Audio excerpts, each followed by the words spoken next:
Welcome. Welcome to City 17. You have chosen, or been chosen, to relocate to one of our finest remaining urban centers. Welcome to City 17. It's safer here. City 17 is a city located somewhere in Eastern Europe, and the seat of power for the Combine on Earth following the 7-Hour War. The city and its surroundings featured a diverse range of plants, animals, and biomes. Rolling hills, forests, and wetlands dot the more immediate surroundings. Through the heart of the city ran a river. Likely home to millions prior to the Combine, City 17 is large, with apartment blocks, commercial buildings, offices, hotels, museums, a distillery, a zoo, and at least one hospital, all of varying use, density, and scale across a wide area. Snaking through the city are various forms of transport infrastructure, like a metro system, streetcar/tram network, a highway network, a canal system able to fit some boats, and a vast commuter/cargo rail network that ran out of a few train stations. City 17 also formerly contained several corporations and services. Terminal Authority ran some of the transit in the city, including trains and buses. While no former fire or police services have been seen yet, ambulances have been.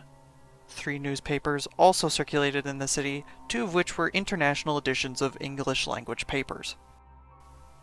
Under the Combine, it hosted the impossibly tall Citadel, which had the office of Dr. Breen and a portal to the Combine overworld. As well, the Vault was for a time stationed in City 17. A large section of the city was also quarantined due to an infestation of Zen fauna and flora. The Combine retrofitted numerous other smaller installations into the city, such as force fields, broadcast screens, varying types of walls, cameras, and checkpoints. Prior to the completion of the Citadel, as well as after the Citadel's teleport exploded, antlines were known to be in the city's limits. It's likely that this part of the Citadel was a giant thumper protecting the urban area.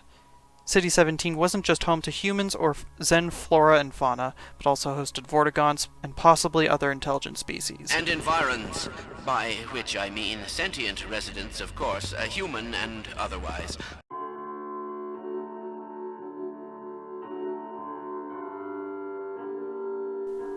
The city seems to have been built over several centuries, as the train station and other buildings appear to have architecture styles of the 1800s.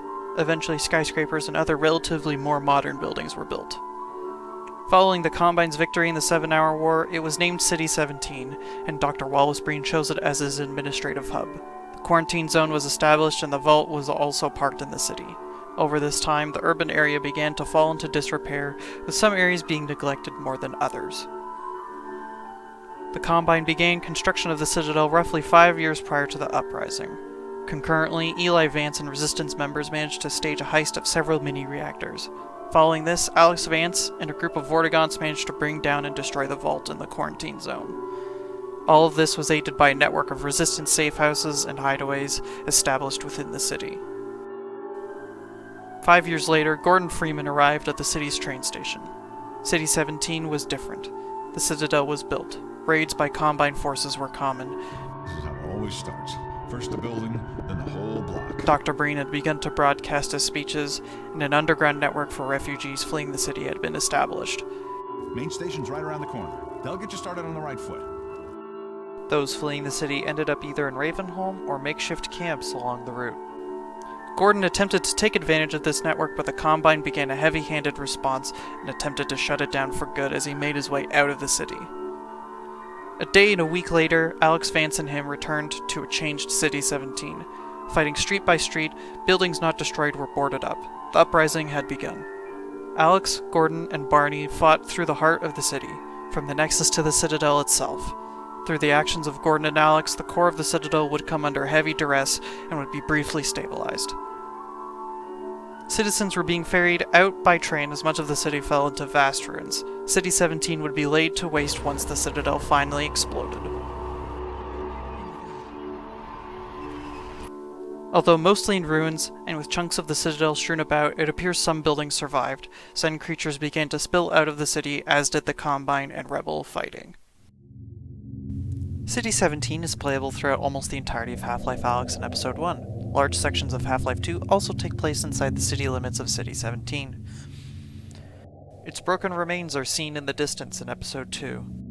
In Half-Life Alyx, a holographic overview of at least some of the city is shown occasionally, while a bird's-eye view is seen in the skybox of the Citadel levels of Half-Life 2. It should be noted that some of the buildings seen in both D1_ train station maps and D3_C17 maps have noticeable style differences beyond observable damage. Take a look. City 17 is not based on any one particular European city, and instead takes design cues from several. This can be seen in the city's more general architecture, layout, and design, as well as in some of its landmarks. Despite the Zen presence being relatively minor in the normal sections of the city, a special flying Zen creature was originally planned to be seen in these normal areas of Half-Life Alyx in the map A1_intro_world. Part of the level design of D3_C17_04 is reused with some differences in Episode 1 on the map EP1_C17_02B. Although far too big to combine into one reasonably playable map, sections of it can be put together. Here's what a large chunk of it merged together looks like, mostly in and around the train station from the opening of Half-Life 2. Now, I think the ultimate question that people have had since the launch of Half-Life 2 is, what did the city originally look like, before the Combine and before Zen?